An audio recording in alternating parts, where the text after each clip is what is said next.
consistently, without missing a single issue, for 25 years. The participants were all of John Killens, Shirley Graham Du Bois, Dr. Du Bois, some of the other activist writers at that time, Ruby Dee and the young Ruby Dee and Ossie Davis.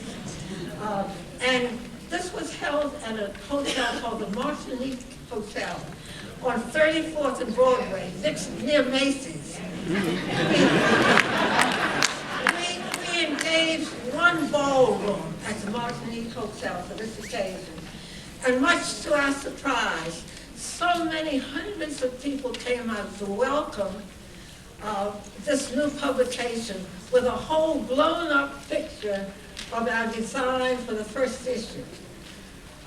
And we had to open up a second ballroom.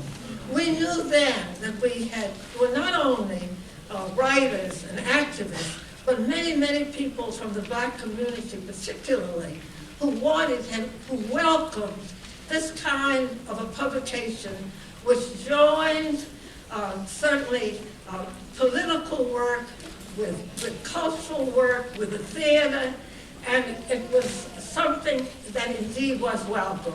And that many libraries across the country, particularly university and college libraries, began to take subscriptions in Freedomways.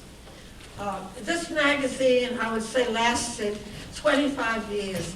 Just after the opening, the first publication, Dr. W.E.B. Du Bois, the father of the civil rights movement in this country, who had previously organized a whole number of publications.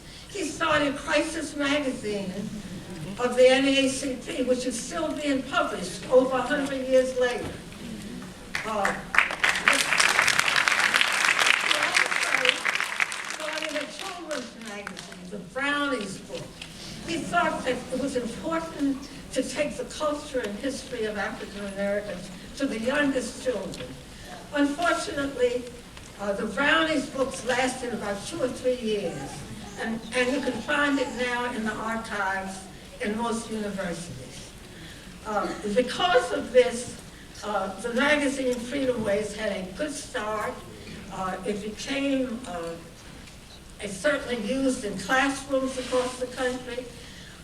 It was a participant, particularly in the civil rights struggles of the 60s. It was the one publication that many young people, white and black, who went into the South used as a guide because of the political articles, because of the poetry, because of the drama, because of the cartoons by a young cartoonist, Brunswick Brandon Jr., whom you probably knew, once had a cartoon in some of the newspapers. So that it meant that through Freedomways, we were really stretching out to the new civil rights movement of the 60s and became a part of their struggle. I wanted to say also that even though it folded after 25 years for a number of reasons, including the fact that some of us who had worked from the very beginning, we did everything. We raised money, we wrote editorials, we spoke at colleges, we spoke at trade union halls, to labor unions, and the staff, the small staff, was very exhausted.